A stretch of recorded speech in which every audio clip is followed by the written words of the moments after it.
You're listening to the Alpha Love Stories, where love is dangerous, loyalty bleeds, and silence hides more than words ever could. If you crave dark, forbidden romances filled with obsession and fate, like this video and subscribe, because this story will own your heartbeat.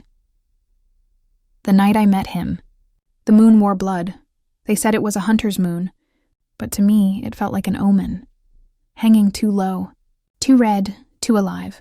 I remember standing at the edge of the celebration grounds, my breath fogging in the cold night, trying to convince myself I belonged there.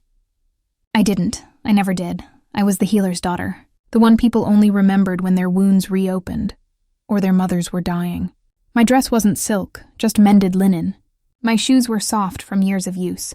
Everyone else sparkled, fur-lined cloaks, moonlit jewels, laughter that tasted like wine. I had only the weight of my own heart to wear. The drums were deep and slow that night, echoing through the valley. It was the annual Mating Moon Festival, a night when unmated wolves gathered, seeking the one the moon might claim for them. A night of heat, of chance, of dangerous hope. I hadn't planned to go, but some pull I couldn't explain, drew me from my cottage in the woods.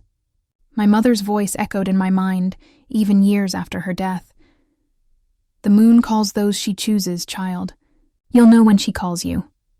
And that night, I knew.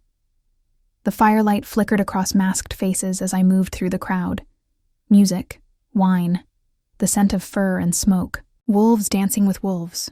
Yet, even among them, I felt alone, like a ghost wandering through the living. Until I felt him. It wasn't sight that found him first. It was scent. A storm.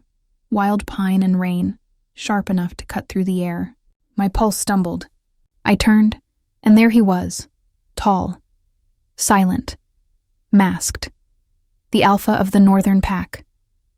I knew it by the way the others moved when he passed, the instinctive bow, the ripple of submission in the air. His presence didn't ask for attention. It commanded it. I had seen him once before, years ago from afar, when he came to broker peace after a border raid. Even then he'd looked untouchable, carved from winter and iron. And now he was here, walking straight toward me. I should have looked away. I should have run, but I didn't. His eyes found mine through the mask, gold like the first light of dawn on snow. The kind of gold that burned, not warmed. He stopped before me. For a heartbeat, the crowd fell away. The laughter, the drums, the scent of spiced wine. Gone.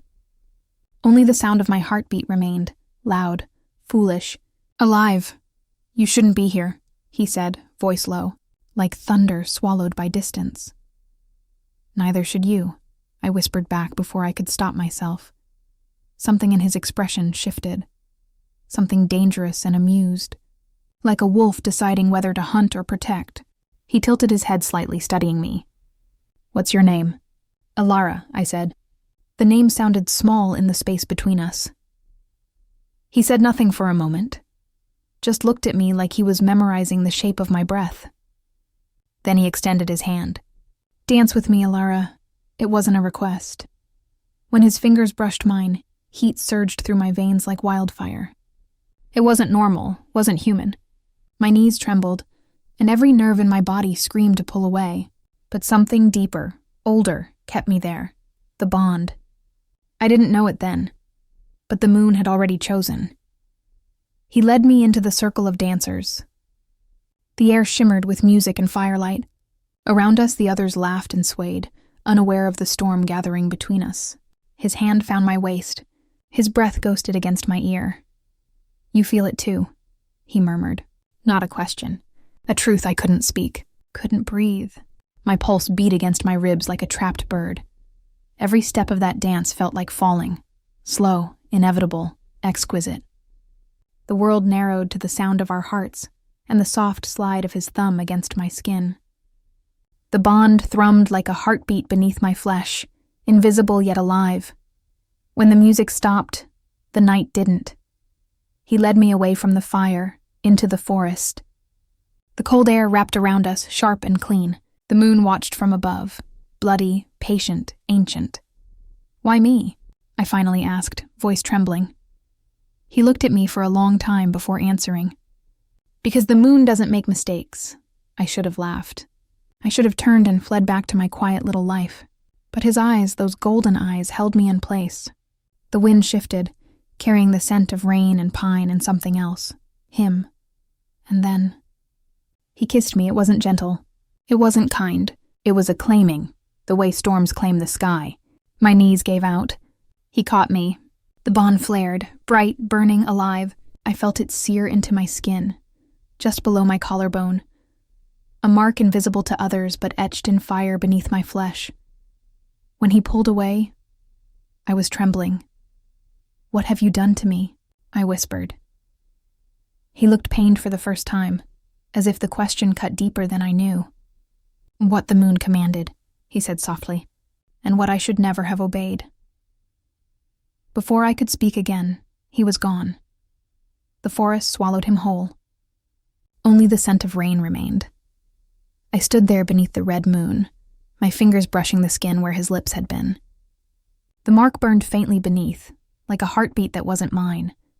I didn't know then that the mark was more than a memory, that it would bind me to him in ways I could never escape, that it would change everything, my life, my blood, my destiny.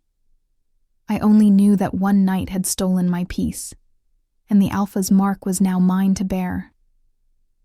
Morning came like a wound. I woke to the sound of birdsong twisted by silence, the kind that doesn't soothe. It reminds you that something is missing. For a moment I didn't move, eyes still shut, my body heavy and strange. The air smelled of damp earth and pine sap. Sunlight slipped through the broken shutters of my cottage and painted thin gold lines across the floorboards. Then I remembered. The forest. The Alpha. The fire that had burned beneath my skin. My breath caught. My fingers rose, trembling, to the place below my collarbone. The mark was there, faint, almost invisible to the eye, but alive beneath the surface. A soft heat pulsed under my fingertips, rhythmic, steady, like a second heartbeat. "What did you do to me?" I whispered into the stillness, but the only answer was the rustle of wind through the trees. I stumbled out of bed, my legs unsteady, every muscle sore as if I'd run for miles. When I caught sight of myself in the cracked mirror by the door, I hardly recognized the girl staring back. My eyes looked brighter, almost luminous.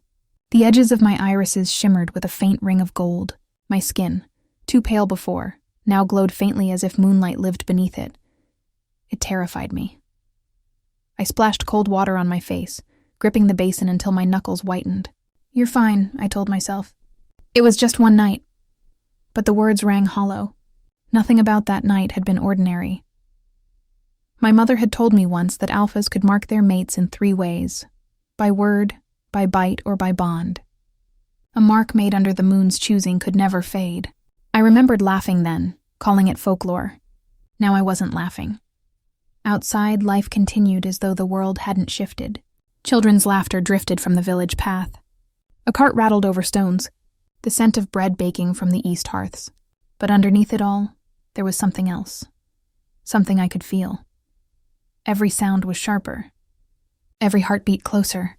I could sense wolves moving in the distance, their energy brushing against my consciousness like shadows against silk. It was impossible. Wasn't it? By noon, my head ached from trying to ignore it. I wrapped my shawl tighter and stepped outside. The cold air bit at my cheeks, grounding me. The village looked the same, the rows of wooden huts, smoke curling from chimneys. But I saw it differently now. Edges too vivid, scents too strong. "Morning, Elara," called old Myra from her stall, waving a loaf of bread.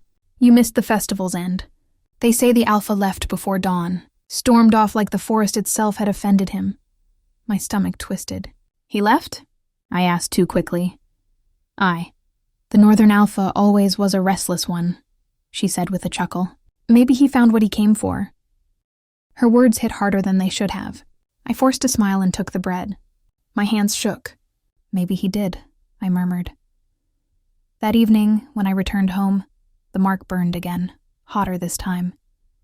I pressed my palm to it and gasped. Images flashed behind my eyes. A snow-covered fortress, wolves howling across dark peaks, golden eyes watching from the shadows. His eyes, I fell to my knees, breath ragged. "Stop," I begged the empty air. "Please stop." But the bond pulsed harder, sinking with my heartbeat until I could feel his emotions. Anger, restraint, guilt. They weren't mine, yet they tore through me all the same. I curled up on the floor until the sensation ebbed, leaving only the echo of his presence. That was when I knew. The mark wasn't just a scar. It was a tether. Days passed, though they felt like fragments of a single endless night. I tried to bury myself in routine, gathering herbs, tending to villagers, pretending I didn't feel him whispering beneath my skin. But the bond didn't care for pretending. When I healed a child's scraped knee, I felt his pulse steady somewhere far away. When I drew a bath, the water rippled though no wind touched it. And at night, I dreamed of him. Always him. Sometimes the dreams were soft, his hand brushing mine, a whisper in the dark.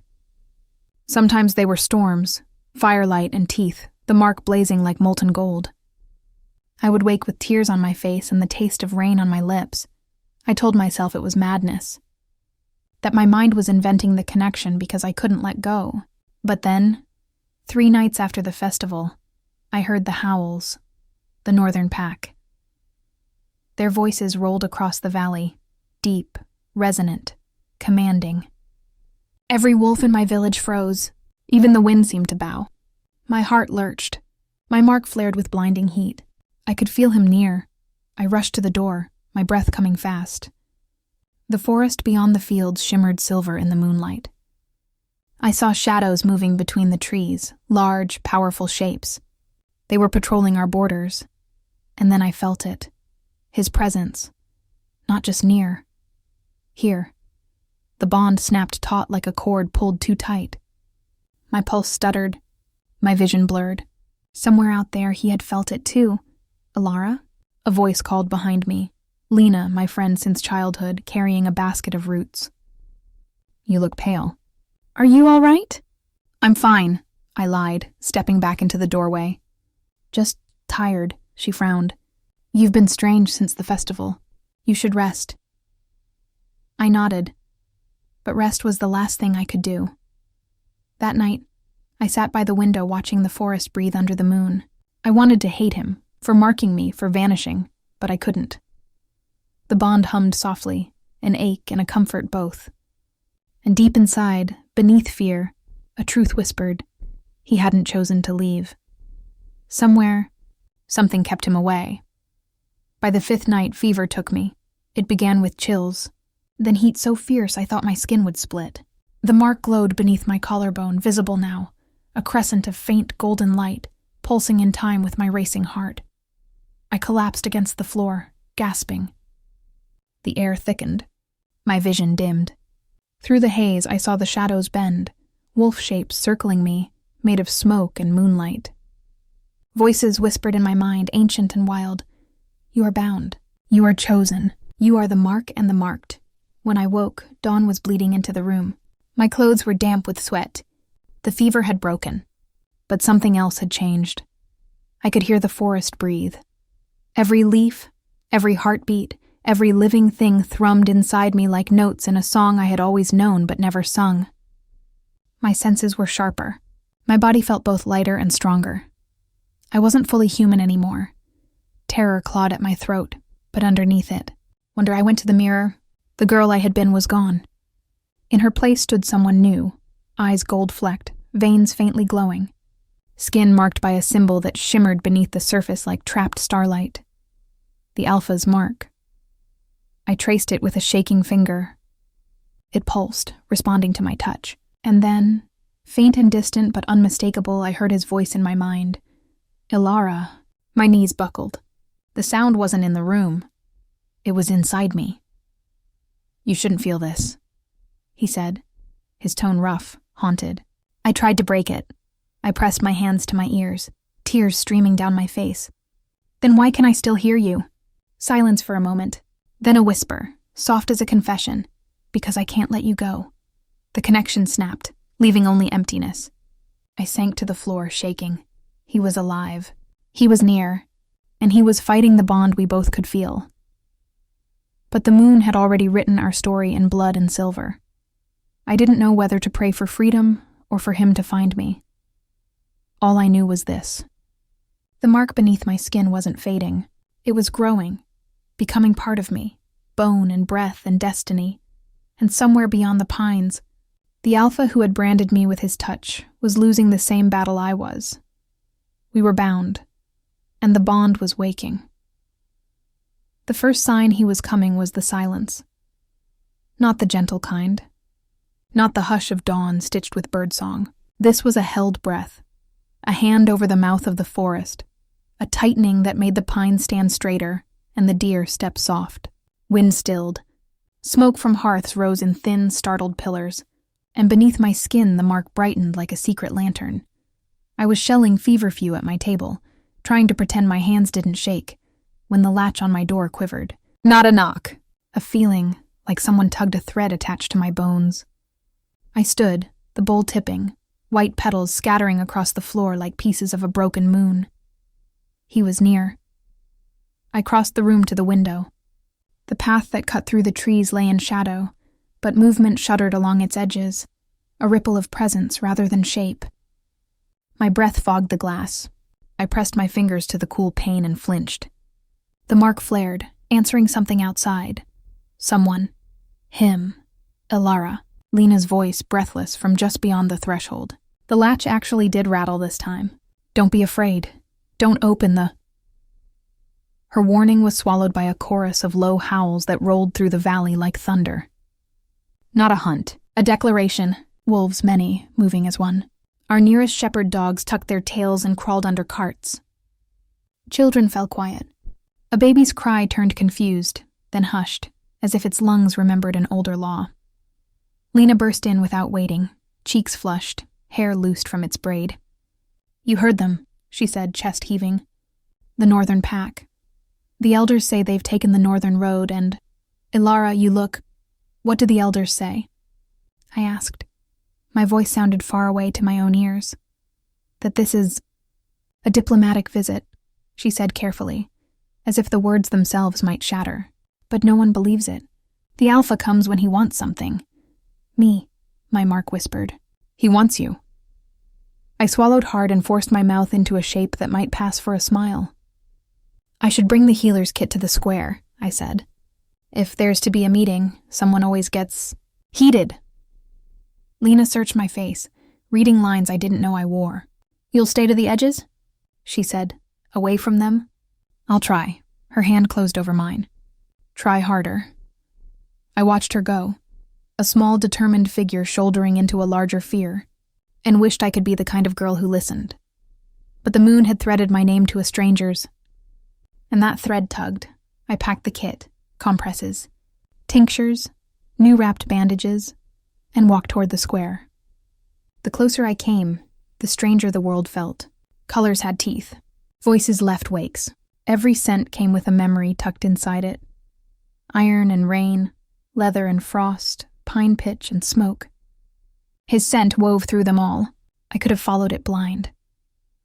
The northern pack rode in formation, not horses but wolves, their skin borrowed as easily as a cloak.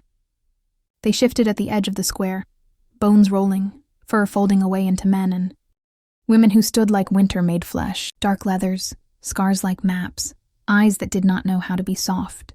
Our people gathered in a crescent, the elders at the center, palms raised in the ritual greeting that said we are not prey and we remember the old laws.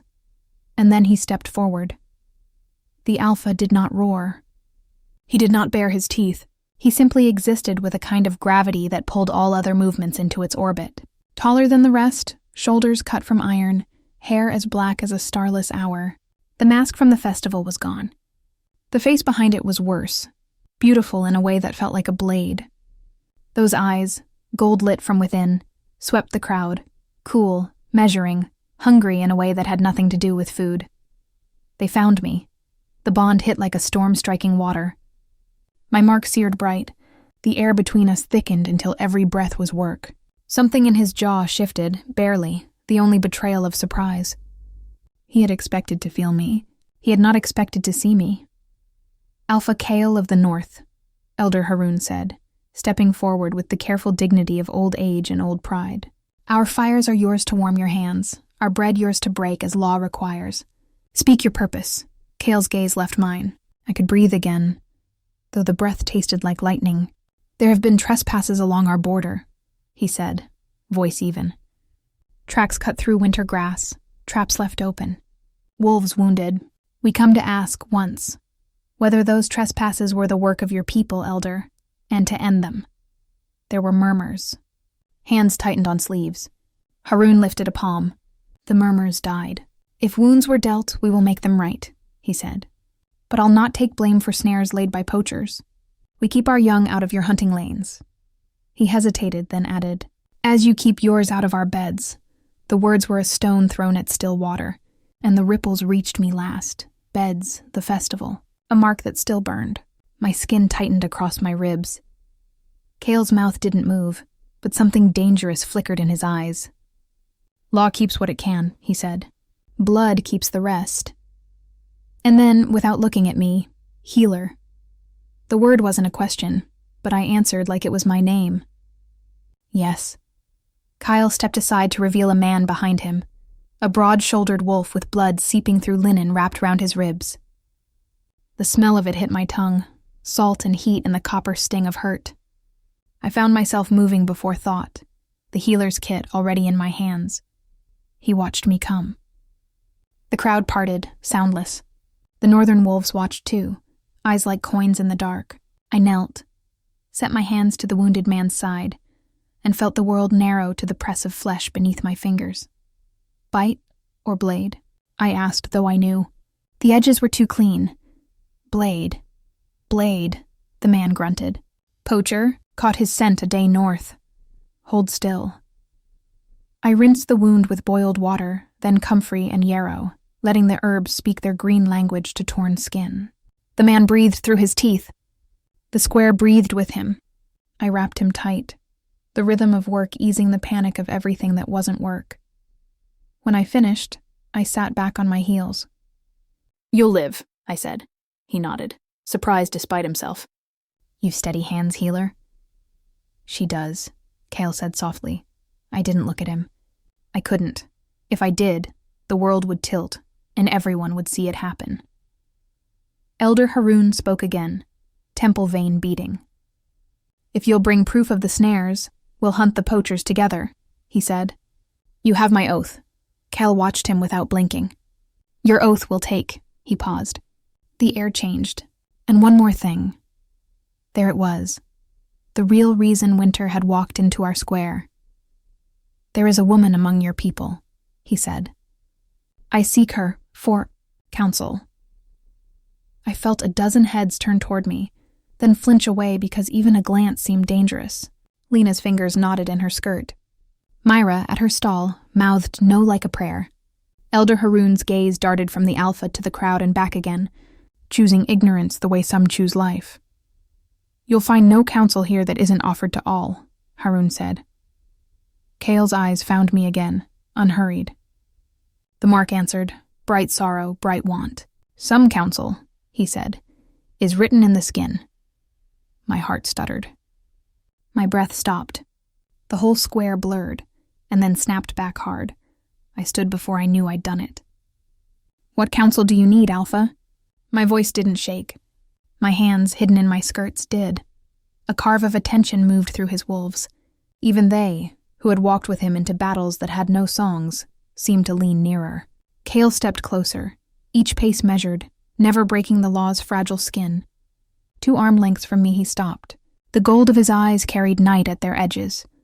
The counsel of truth, he said, low enough that only I and the wolf with the fresh bandage would hear. And whether you are well, it was nothing. It was everything. 1,000 questions were braided into that single one. Do you sleep? Do you burn? Do you hate me? I am... The word caught. I reached for plain speech and found only the raw kind. Changing, a muscle feathered in his cheek. I felt it, he said, almost to himself. I tried to sever it. The mark held. Why? The word came out sharper than I meant. Why would you try? Because power hunts what it cannot own, he said. and there are those who would own you if they knew what you carry. The square got louder, or maybe the blood in my ears did. I swallowed, lifted my chin because my mother had taught me to make a small thing look like a mountain if a wolf ever tried to take it. If you mean to threaten my people, he cut in softly the way a knife can be soft. I mean to keep you breathing. Elder Haroun had had enough of not understanding. He lifted his staff, the motion slicing the air. This talk grows crooked. Alpha Kale, take your wounded and your wolves and leave our square before dusk. Bring proof of trespass and we will answer. But you will not prowl our doors for girls. Kale regarded him with a patience that felt like insult. We leave at dusk, he said. But we will take nothing that is not ours. The word ours snapped like a warning. The mark throbbed under my collarbone in quiet agreement. I wanted to tear it free. I wanted to press my palm to it like a kiss. The northern pack withdrew to the tree line as promised, and the square breathed again. Relief, anger, gossip blooming like weeds after rain. I packed my kit with slow hands. Lena arrived at my elbow, words falling over each other. What did he say to you? What did you say? Elara, tell me you won't go near them again. I won't, I said, meaning it and not meaning it. Both. Swear. I can't. Hurt cracked her face. She bit it back with loyalty and fear. Then I'll swear for you, she said too quickly. I'll stay with you. I'll sleep on your floor. I don't know that it would help, I whispered. The pull! Then we'll chain you to the bed, she snapped. Half a joke, all a prayer. Don't smile. I mean it, I didn't smile. My mouth didn't know how. Dusk bled down the trunks of the pines like spilled ink, and the northern wolves kept their word. They sank back into the forest, shadows swallowing them. The square emptied in knots and whispers. Doors barred.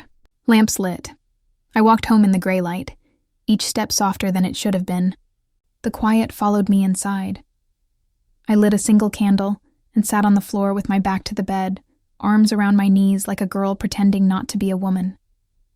The mark pulsed. I could feel him at the edge of thought, a heat just beyond reach. I pressed my fingers to the golden crescent below my collarbone and spoke into the hush, not expecting an answer. Why did you come? Silence spilled. Then like a door opening without sound. Because you burned. His voice in my bones. I closed my eyes. I did, I said. I do. A breath that wasn't mine stirred across my skin. There are eyes on you, he said. Not just mine. Poachers? I asked, grasping for the smallest danger instead of the largest. Men who set snares do not make the forest listen, he said. These listen. They wear faces like ours but serve nothing that would bless you. My stomach tightened. Rivals. Worse. A pause. There is a Crescent Court to the far west. They trade in miracles. And in marks, the candle guttered. Wax crawled. Why tell me this? The bond warmed, not a flare. A hand over a flame making warmth ask permission. Because I would see you choose the dangerous thing for yourself, not have it stolen, he said. Because I failed you the first night and I don't intend to fail you twice. My throat hurt. You ran. I left, he corrected, and somehow the distinction mattered. So I wouldn't wreck your life by staying. You already did. The words escaped like birds kicked from a nest. A breath, heavier. Then let me try to be the hand that eases what it broke. I opened my eyes to the small room, the basin, the cracked mirror, the herb bundles drying like little ghosts from the rafters. And my people? I asked. If you come, you bring winter with you. They won't survive your storm. I don't want your village, he said, and the truth of it threaded the bond until I could taste iron. I want... His voice stopped where the word wanted to be. I want you alive. The candle leaned. The house creaked. Outside, an owl mapped the dark with its wings. How? I asked. How do we keep me alive? You don't leave your door unbarred, he said. You don't walk alone at dawn. You don't answer anyone who calls your name from the trees, even if it's my voice. He waited until the fear crawled correctly up my spine. I will not call you from the trees. I was shaking. And if they come anyway? The bond cooled like a hand smoothing a fevered brow. Then you run toward the river and not away from it. They can't cross the old water without paying a price. I will be there. Why can't we end it? I asked, small. This mark. Cut it out. Burn it. Undo what was done. Silence stretched until I thought I'd lost him. Then, because it's not just on you. I pressed my palm to the mark. My skin was warm and not my own. Where then? The question trembled. On you? Every breath, he said. The truth of it beat in my chest and his. I didn't know it would take like this. I didn't know the moon had... Plans, I echoed, dry. The moon and her jokes. Something like a laugh, broken at the edges, rode the bond. The candle's flame steadied as if soothed by a hand. I'll stay north of the river tonight, he said. My wolves will watch. Sleep, Elara. How am I supposed to... I began. But the thread thinned, not cut. And his presence moved to the edge of my reach like a sentinel who stands where he can do the most good and the least harm. I rose, barred the door, slid the bolt I never used.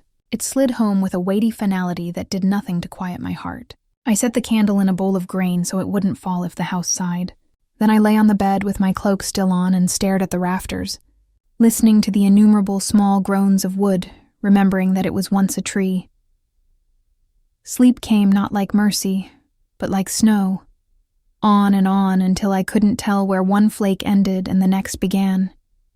I dreamed a river I had crossed 100 times running wide as an ocean. On the far bank stood a figure with gold-lit eyes and winter at his feet.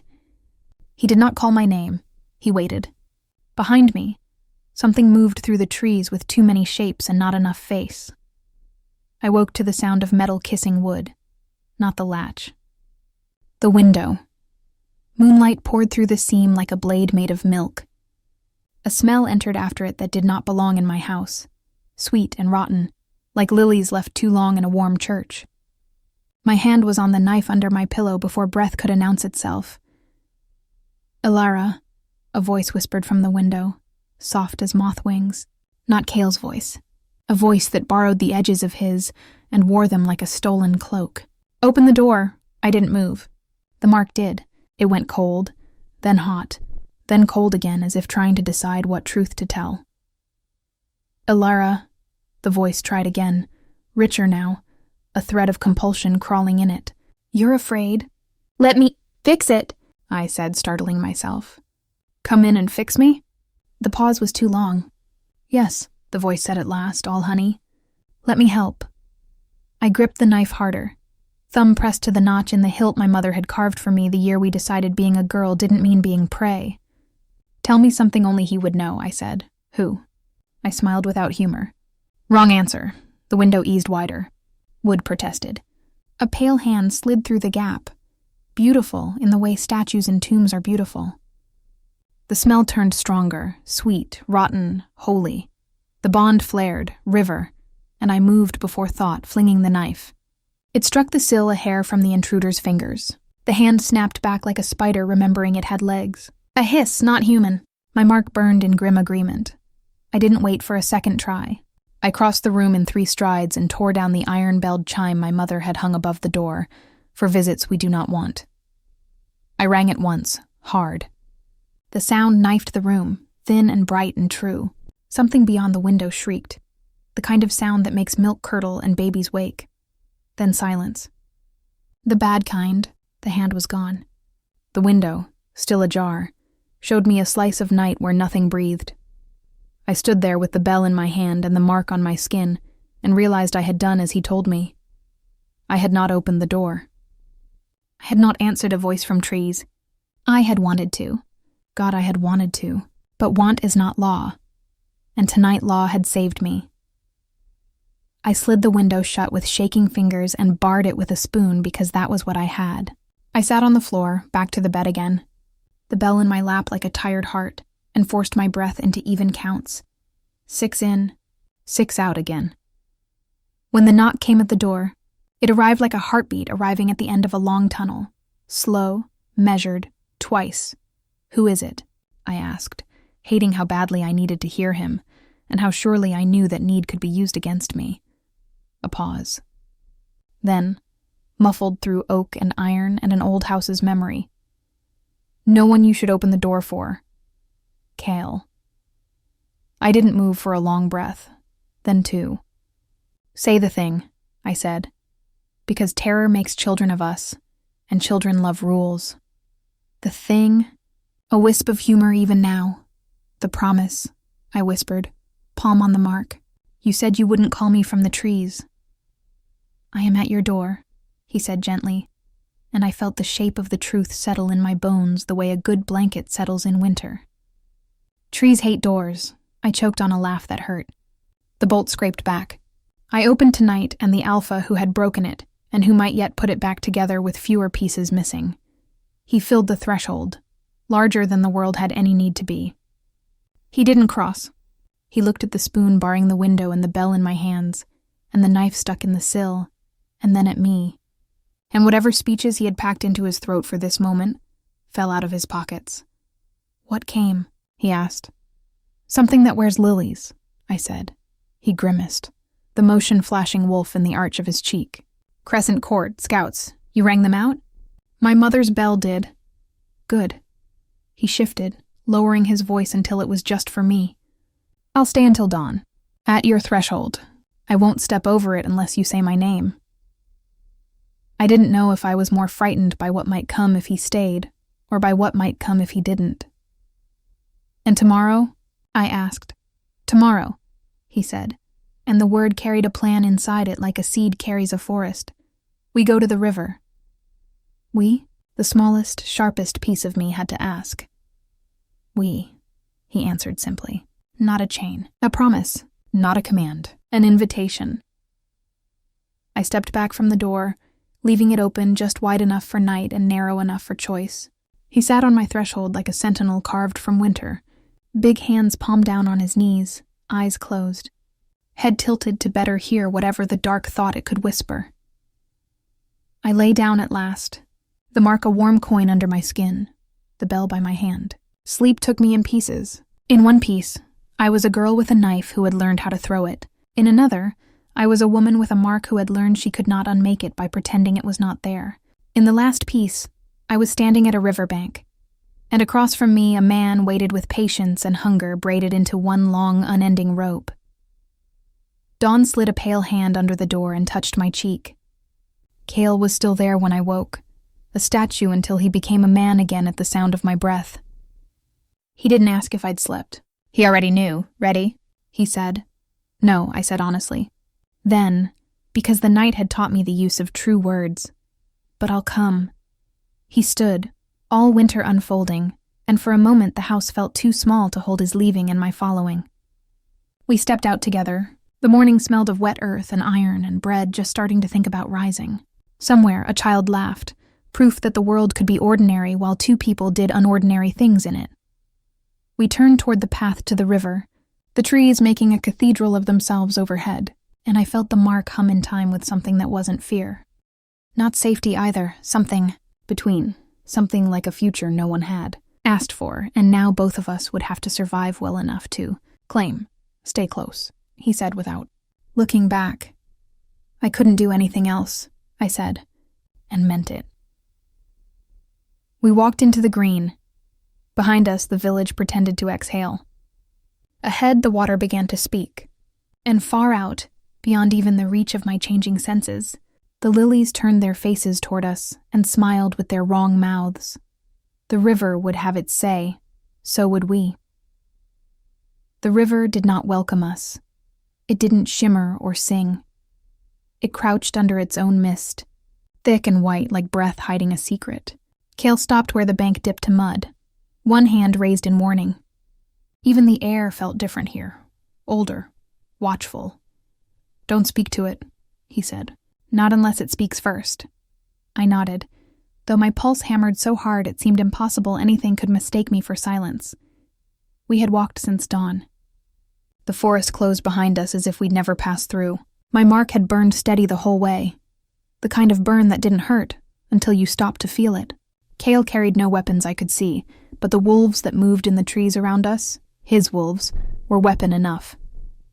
They made no sound, but their presence pressed against my skin like the hum before lightning. The river spread wide here, a mirror cracked with reeds. Its current was slow on the surface but alive beneath, something moving there that wasn't water. Across the far bank, the trees grew pale and strange, bark like bone. The Crescent Court's lands. Cale knelt, touched the mud, then rose. "They've been here," he said quietly. "How can you tell?" He showed me his palm. In the smear of earth were prints that weren't footprints. Curves, spirals, symbols drawn in blood. "Courtiers don't step," he said. "They mark.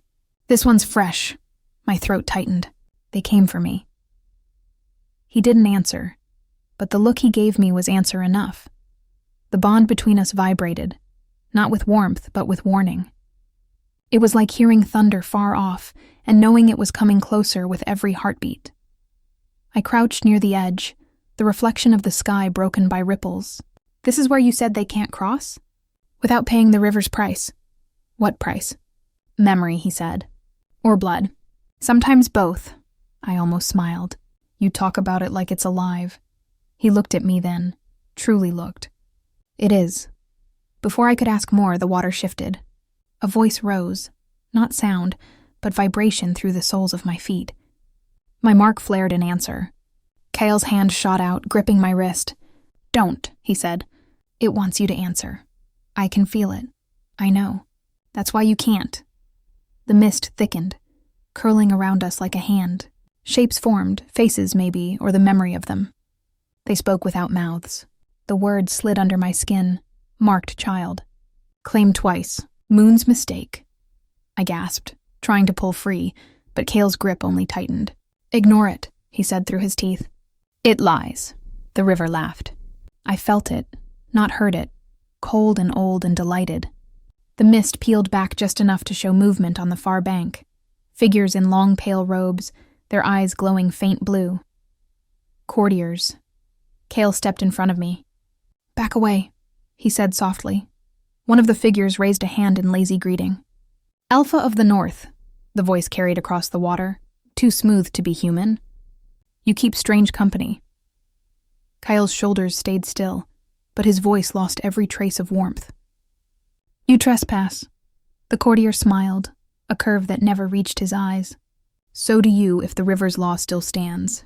Or have you rewritten it like you rewrite your vows?" Cale's wolves growled low in the trees. The courtier's gaze slid past him to me. "Ah," he said softly. "The moon's toy." We felt the mark awaken. The mark on my skin throbbed hard enough to make me dizzy. "Cale, don't speak," he warned again, barely moving his lips. "She bears 2 cents," the courtier continued. "Yours and something older. You've bound yourself to a thing the river does not bless." Cale took a single step forward, and the river hissed, spraying cold mist. "Leave," he said, "or I'll unmake you where you stand." The courtier's smile didn't falter. "You can't unmake what was never born." Then he vanished, dissolving like frost in sunlight. The others followed one by one until only mist and echo remained. Cale exhaled, a sound half human, half wolf. "They'll come again." I swallowed. What did they mean, 2 cents? He didn't answer immediately. When he did, his voice was low. "Your mark shouldn't have taken like it did. The moon marks once, not twice." "Twice? Someone marked you before me." "That's impossible." He looked at me with something like pity. "So is surviving the moon's bond without dying from it. Yet here you are." The world tilted. "I don't remember." "Then that's what the river would take," he said. "Your memory. Whoever it was, whatever they wanted, it's locked behind that missing piece." I pressed my hand to the mark. Beneath the heat, I felt a faint second pulse, slower, older. "I thought it was just you," I whispered. "So did I," he said, "until today." We stood in silence, the water whispering secrets we couldn't afford to hear. Finally, he turned toward the trees. "We can't stay here. They'll circle back at night." As we walked, the forest changed around us.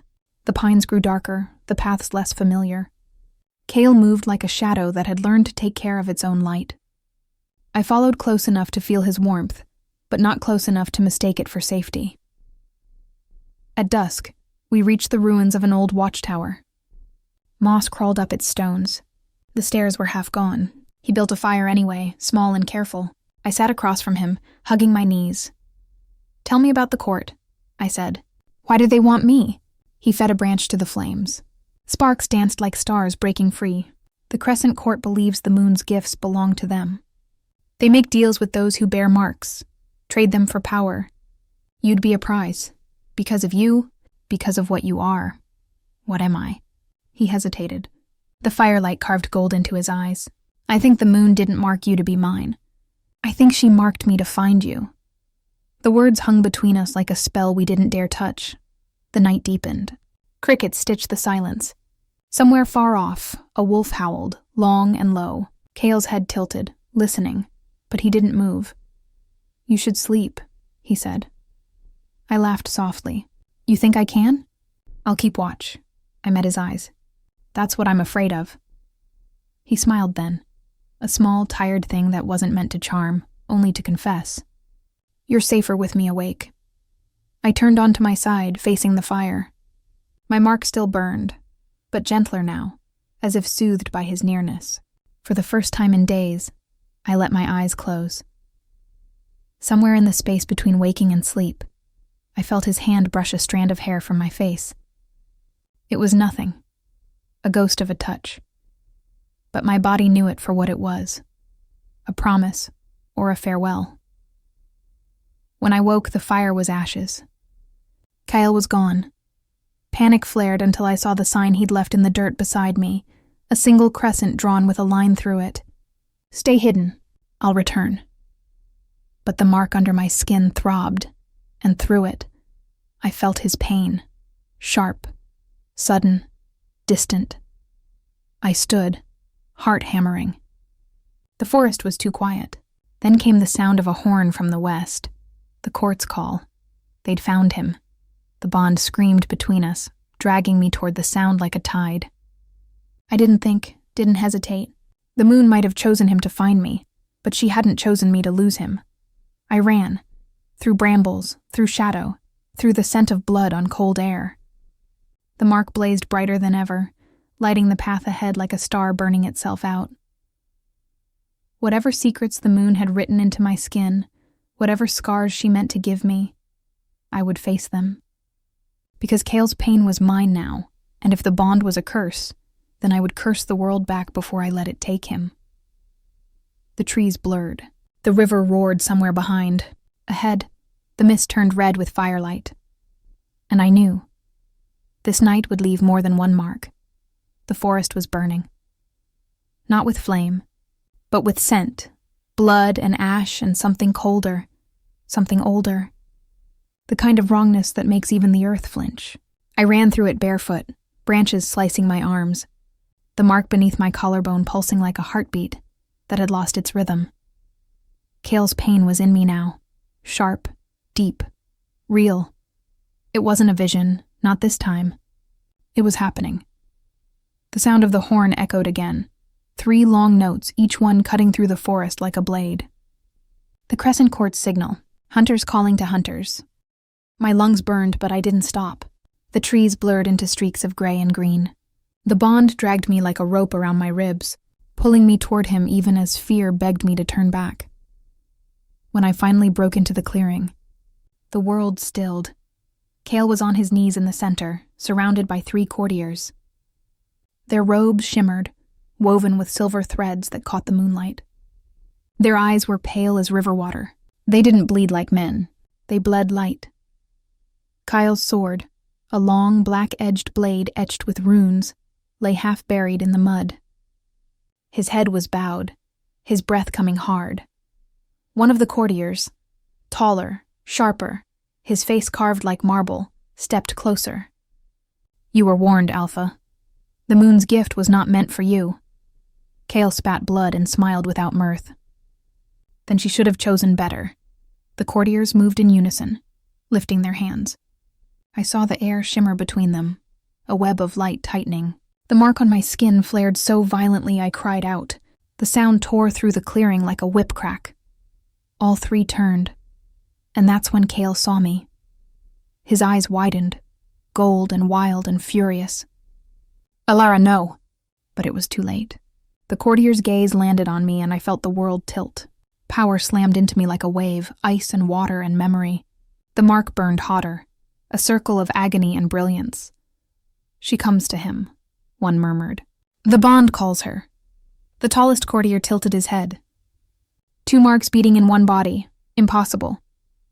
Then let's see which one survives, another said. The light snapped toward me. Cale moved faster than thought.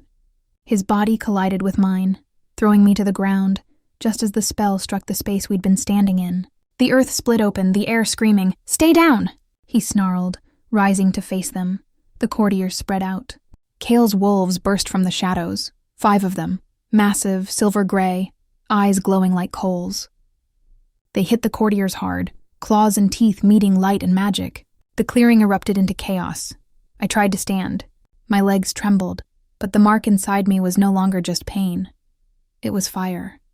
It roared through my veins, answering something ancient in the air. I looked down, and for the first time I saw it. The mark glowing fully, bright gold, the shape of a crescent split by a second smaller curve. 2 intertwined moons. Cale's voice cut through the noise. "Elara, don't let it control you!" "I'm not," I shouted back. "It's helping me," and it was. The heat spread from my collarbone to my hands, filling my fingers with light. When the next spell came toward us, I raised my arm without thinking. The light hit an invisible wall inches from my skin and shattered like glass. The courtiers froze. One of them whispered, "She carries both marks awake." Cale used their hesitation. He moved like lightning, his sword cleaving through light and bone alike. 2 courtiers fell.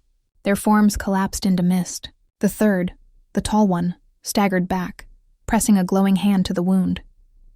"This isn't over," he hissed. "You've tied yourselves to the moon's curse. It will devour you both." Cale took a step forward, blood streaking his jaw. "Then it can choke on us." The courtier smiled thinly, and then his body unraveled, folding into mist that flowed across the ground and vanished into the trees. Silence fell. Only the fire crackled in the ruins of the clearing.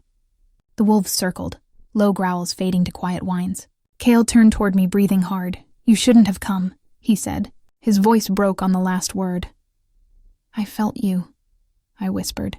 I couldn't not. He crouched beside me, one hand reaching but stopping short of touching. "You're hurt." I looked down.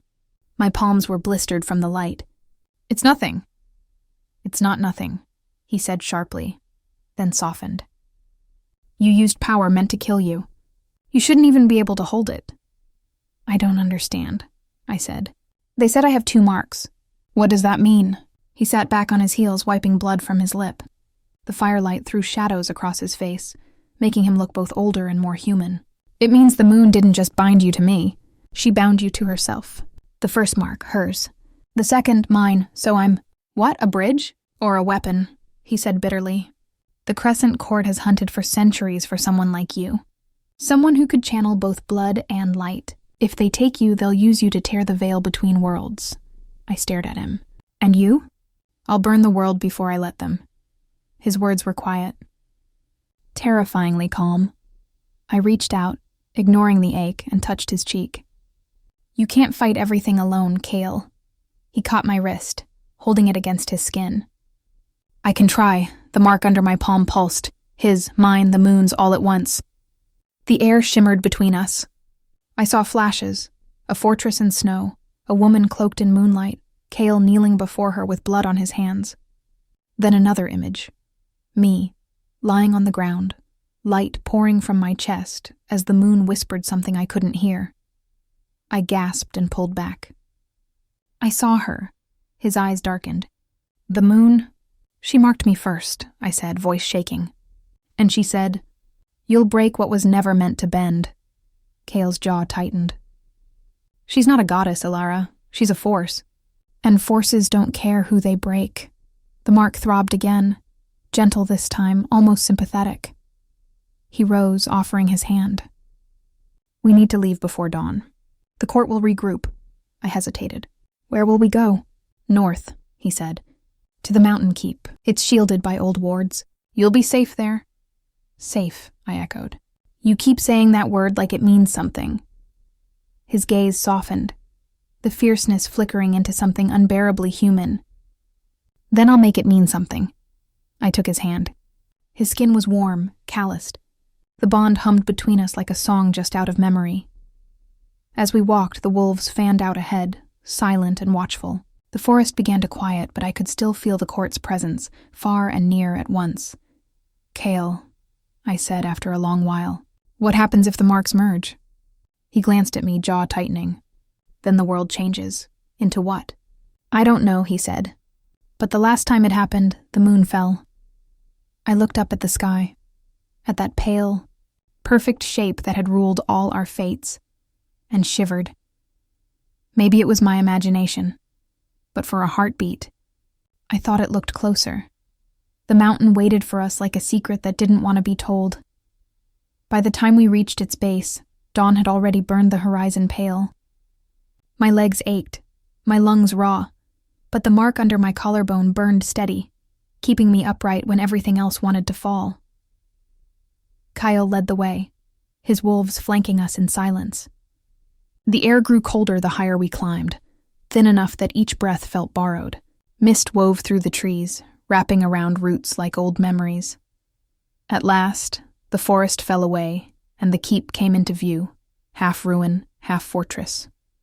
It rose from the mountain's spine, its stones black with age and carved with sigils that pulsed faintly when Kyle approached. He pressed his palm against the gate. The runes lit gold. "No court magic can cross this threshold," he said quietly. "We're safe here." The word safe meant little now, but I didn't argue. I followed him inside. The hall smelled of ash and pine. Long banners hung from cracked walls, their emblems faded, wolves and moons and symbols I didn't recognize. The silence here wasn't empty.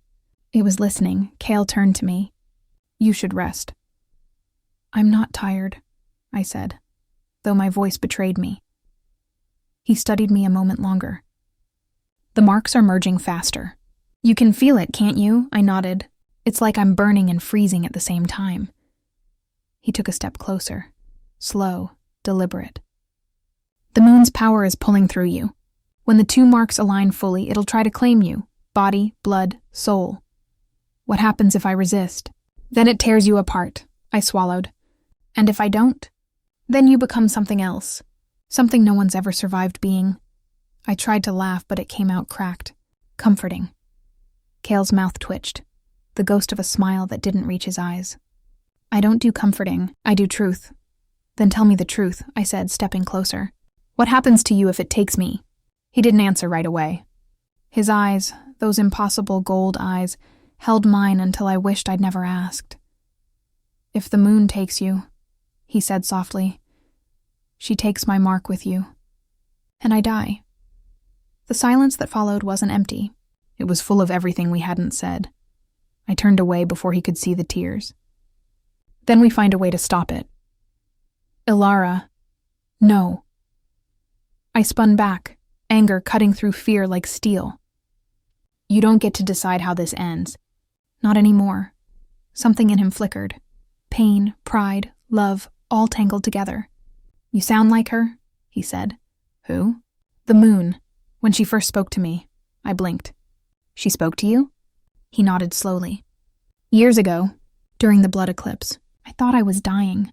She said a name, yours. Told me I'd know you when I found you. I didn't understand until that night at the festival." My heart stumbled. "She planned this?" "She plans everything. We just survive it." The mark pulsed then. Once, twice, hard enough to steal my breath. Cale caught me as my knees buckled. His arms were solid, grounding. I could feel the heat of him even through the cold that was seeping into my bones. "Elara," he whispered, shaking me gently. "Look at me." When I did, I saw the glow reflected in his eyes, my mark shining through my skin, brighter and brighter until the air itself trembled. "It's happening," I gasped. Cale's hand tightened on mine. Then we fight it together. The world shifted. The light burst outward, flooding the hall.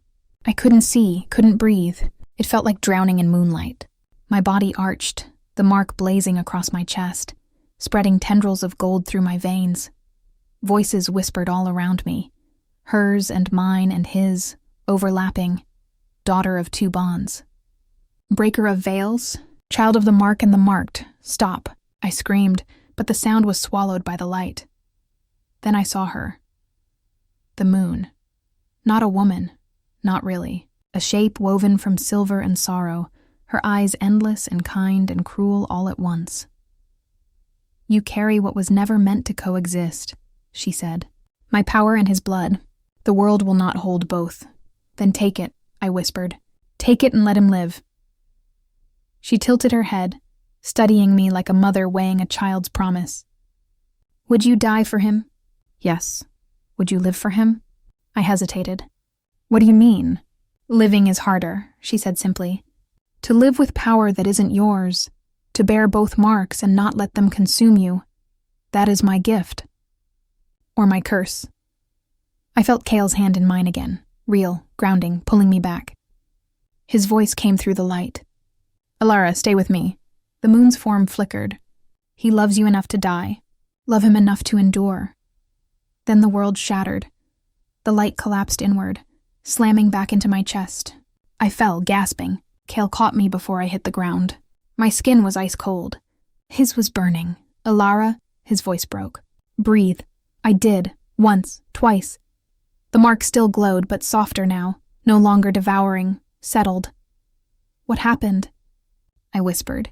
He brushed my hair from my face. You're still here. The moon, she said. I couldn't finish. She gave it back. Cale exhaled shakily. Then she's finally done something right. The wolves howled outside, long, mournful, beautiful. The first light of dawn poured through the broken roof, washing us in pale gold. Cale helped me sit. The mark no longer burned. It hummed quietly, steady as a heartbeat. I feel different, I said. You are, he murmured. Half moon, half alpha. She didn't claim you. She crowned you. I met his gaze. And you? He smiled faintly. Still breathing, which means you're not rid of me yet. For the first time in what felt like forever, I laughed. It came out weak, cracked, but real. The wind shifted through the keep, scattering ash like silver dust. Outside, the mountains stretched endless and ancient, their peaks gleaming beneath the new sun. I stood, swaying slightly. What happens now? Cale rose beside me, his shadow long on the stone. Now, he said, we make the moon regret ever choosing us. The mark pulsed once in answer, golden and alive. And for the first time since that cursed night beneath the red moon, I didn't feel like someone running from fate. I felt like fate itself, breathing, burning, reborn.